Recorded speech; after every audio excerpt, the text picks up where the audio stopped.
Ciao ragazzi, io sono Riccardo, bentornati nel mio canale YouTube e nel mio piccolo laboratorio.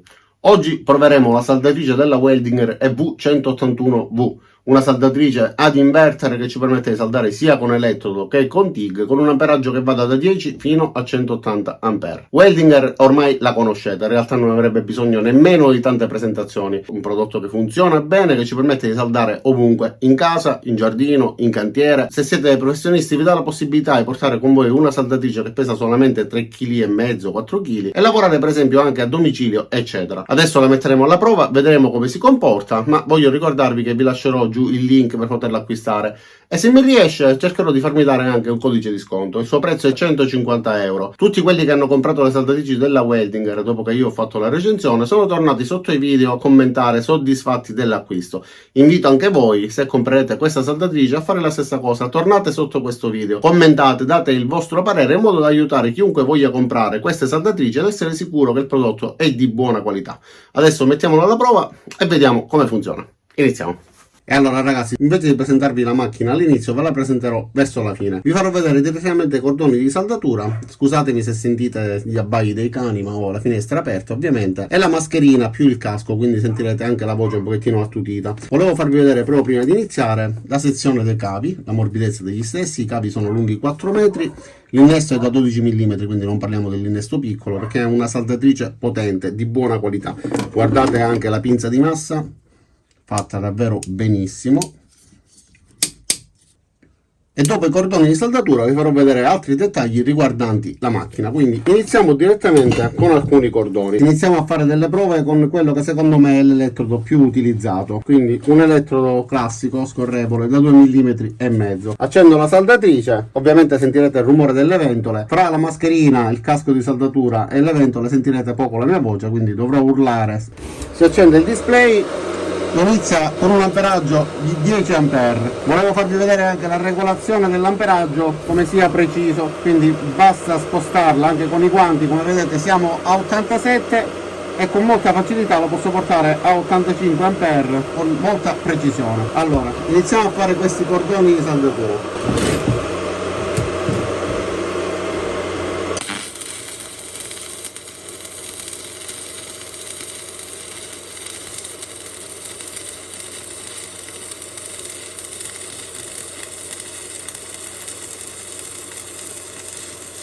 Ok ragazzi, con questo mi fermo perché avete visto che è partito subito e ha retto perfettamente l'arco. Proviamo ad abbassare l'amperaggio, vediamo come si comporta a 75 A.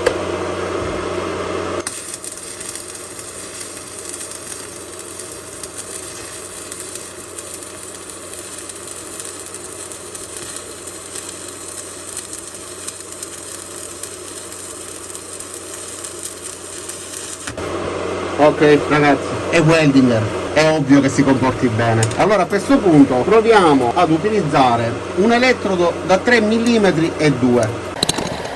Allora ragazzi, ho trovato questo pezzo di metallo, tra l'altro già ha subito diversi cordoni di saldatura nella parte bassa, come vedete è impennato, sporco di ruggine, però solamente per vedere come si comporta. Però prima di iniziare volevo rispondere a una domanda che mi fate in tantissimi. In molti mi chiedete se io abbia un contratto di una fornitura elettrica differente da quella classica di casa. Io ho il classico contatore da 3 kW e saldo tranquillamente con queste piccole saldatrici anche in casa. Momentaneamente c'è luce accesa, qualche elettrodomestico, insomma ciò che è acceso normalmente in casa, e riesco a saldare senza alcun problema. Quindi iniziamo con l'elettrodo da 3,2 a 132-135 A.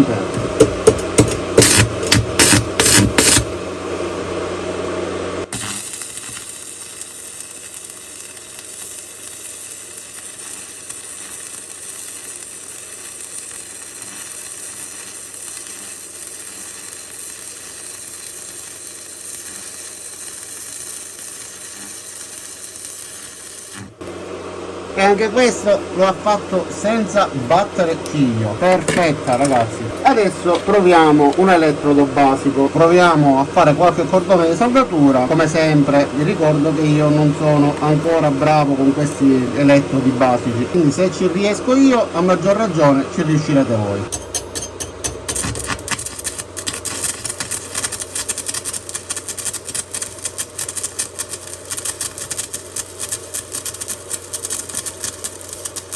Ragazzi, va benissimo.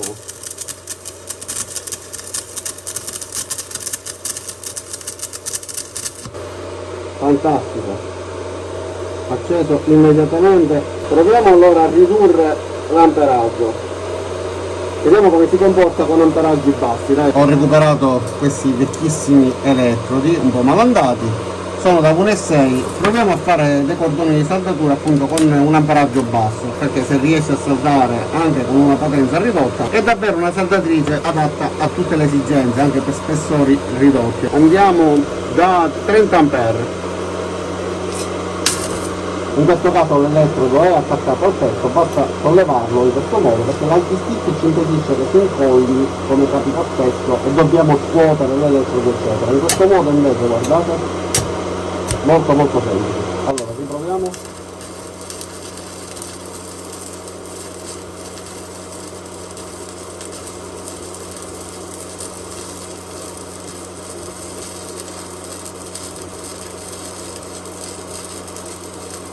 Questi sono 30 ampere. È andata bene, nel senso che è riuscita ovviamente a mantenere l'arco, lo spessore del metallo è elevato, questo amperaggio si utilizza per spessori sottili, ma se volessi provare ad abbassare parte da 10 ampere, vediamo come si comporta a 10 ampere. Facciamo questa prova, vediamo se riesce a mantenere un minimo di arco.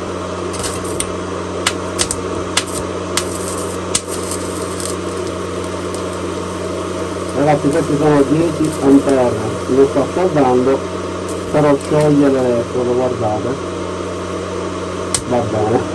È un esperimento assurdo, però è per provare la macchina, vedere effettivamente la qualità e la possibilità che ci dà come regolazione. Va bene, abbiamo visto che riesce a saldare con tutti i tipi di elettrodo. Proviamo con un 45-50 ampere e proviamo questo elettrodo 45, mettiamo il 45, guardate, con i guanti riesco a regolare perfettamente. E proviamo a fare un cordone, ovviamente che non sia troppo ridicolo, con un amperaggio un pochettino più adeguato. Ormai ovviamente l'elettrodo si è rovinato un pochettino, quindi adesso dovrebbe andare.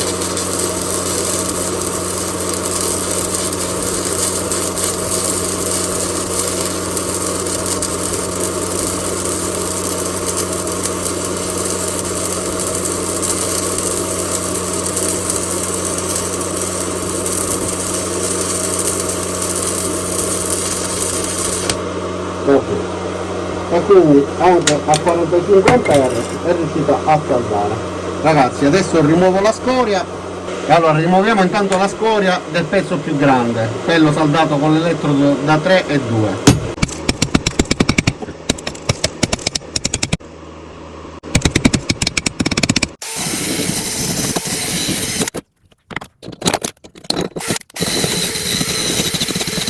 E allora ragazzi, ho tolto la scoria, ho pulito per bene i cordoni con una spazzola metallica attaccata ad un avvitatore e adesso guardiamoli da vicino. Partiamo dal primo. Questo è il cordone realizzato con l'elettrodo rutilico da 2,5 con un amperaggio di 85 e poi l'ho abbassato a 75 ampere. Secondo me è riuscito molto meglio. Vi faccio un'inquadratura dettagliata. Questi sono i due cordoni, 85 ampere, 75 ampere rutilico e poi 80 ampere basico. Anche questo è riuscito a saldarlo perfettamente e come dico sempre, se ci riesco io, che l'ho utilizzato pochissime volte, veramente pochissime volte, sono sicuro che chi ci lavora lo farebbe partire molto meglio e otterrà dei risultati migliori. Poi ho fatto delle prove con l'elettrodo da 1,6, come avete visto, con 30 ampere sono riuscito a ottenere questo cordone. Ovviamente non fate caso al fatto che non siano precisi, questo dipende da chi salda e non dalla saldatrice. Questo è l'esperimento a 10 ampere che, come sapete, l'ho utilizzato in altre circostanze, però come avete visto l'arco è riuscito a reggerlo perfettamente, anche se è appena accennato.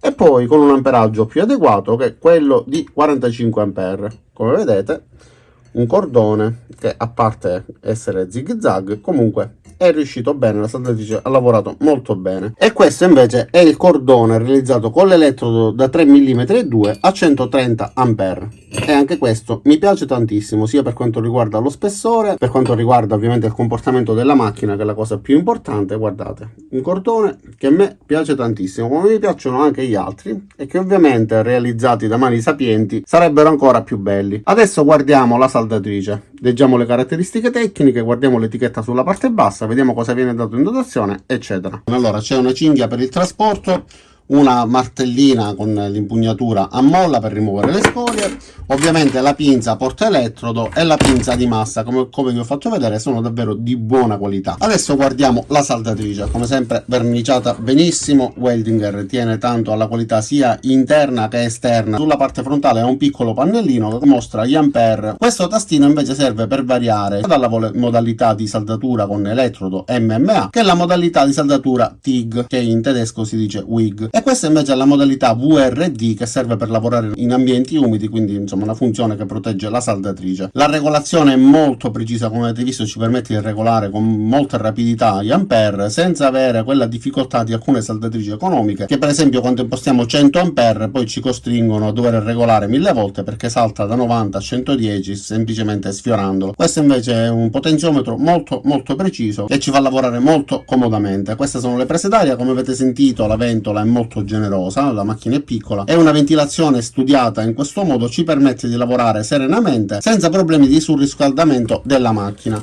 Infatti anche leggendo l'etichetta sulla parte bassa possiamo leggere delle caratteristiche molto importanti. Abbiamo infatti un ciclo di lavoro al 100% a 99 A, 60% 127 A e 30% 180 A. Ovviamente 99 A, come avete visto, sono già tantissimi, bastano 75 A per poter lavorare con l'elettrodo più diffuso, l'elettrodo classico da 2,5 mm, quindi 99 A ci permettono di lavorare continuativamente senza alcun problema in quasi tutte le circostanze, e una saldatrice così piccola ci permette di lavorare in esterno, portarla tranquillamente nel furgone, in automobile, fare servizi a domicilio, eccetera. Per quanto riguarda la saldatura TIG è necessario acquistare separatamente una torcia per saldatura a striscio, è un tipo di TIG diverso dalla classica saldatrice che ci permette di saldare a impulsi, eccetera. Come avete visto ha la funzione di anti-stick, quindi non fa incollare l'elettrodo al pezzo, ha anche la funzione di hot start, quindi ci permette di dare un po' di spunto in più quando si innesca l'arco, più la funzione di arc force e ovviamente la funzione TIG che è collegata alla funzione di anti-stick. Infatti questa saldatrice, eliminando la funzione di anti-stick, ci permette di saldare con il TIG a striscio, che è quel tipo di saldatura che prevede che l'elettrodo al tungsteno debba strofinare sulla superficie per poter innescare l'arco e poi poter partire con la saldatura, ma è una cosa che vedremo in futuro perché ho intenzione di fare una prova anche con la saldatura a TIG e ovviamente fare anche una prova con saldature con un amperaggio un pochettino più elevato, dato che può saldare elettrodi ancora più grossi. Cercherò di fare in futuro un video che sia un pochettino più completo, che comprenda appunto la saldatura TIG ed elettrodi di spessore più grosso e un amperaggio più elevato. E allora ragazzi, the winner is Weldinger. Come sempre, come avete visto, saldatrici che funzionano benissimo. Ragazzi, io con Weldinger ho iniziato con la M130, la saldatrice a filo animato che ha fatto svuotare i magazzini in Italia e in Europa. L'avete ordinata in tantissimi, è stato un successone e tutti siete contentissimi, così come per le altre saldatrici e così come sarà per questa. Una saldatrice che, come avete visto, riesce a saldare senza nessun problema. Con 10 A ovviamente è stato un esperimento per gioco, ma nonostante tutto riusciva a mantenere il suo piccolo arco, ovviamente con spessori adeguati, elettrodo adeguato, su materiali che necessitano quell'amperaggio, riesce comunque a consentirci di lavorare. Riesce a lavorare perfettamente con amperaggi alti e amperaggi bassi, fatta bene, costruita bene, destinata sia al lobbista che al professionista, come ho detto, che ha necessità di muoversi, andare a domicilio, lavorare in esterno, in giardino, eccetera. Compatta, che dire ragazzi, costa poco, perché 150 euro per una saldatrice che ci dà queste prestazioni, così piccola, così portatile, con accessori di ottima qualità, dallo spessore dei cavi, la pinza, eccetera, non la trovate da nessuna parte. Riku Shop, come vi ho detto, è un sito internet che si è prefissato di vendere attrezzatura di buona qualità a prezzi che siano abbordabili un po' per tutti, quindi puntando sulla qualità e la genuinità dei prodotti che vende. Cliccate giù nel primo commento nella descrizione per vedere se ci sono eventuali codici di sconto che dovrei riuscire ad ottenere ed eventualmente acquistarla, ma anche 150 euro per una saldatrice di questo tipo sono già un ottimo prezzo. Detto questo, non mi resta che ringraziarvi di aver visto questo video fino in fondo. Vi invito ad iscrivervi al mio canale, mettere mi piace al video se vi è piaciuto, l'avete ritenuto utile e vi ha tenuto compagnia. Cliccate anche sulla campanella qua giù per attivare le notifiche e ci vediamo ai miei prossimi caricamenti. Ciao da Riccardo e a presto!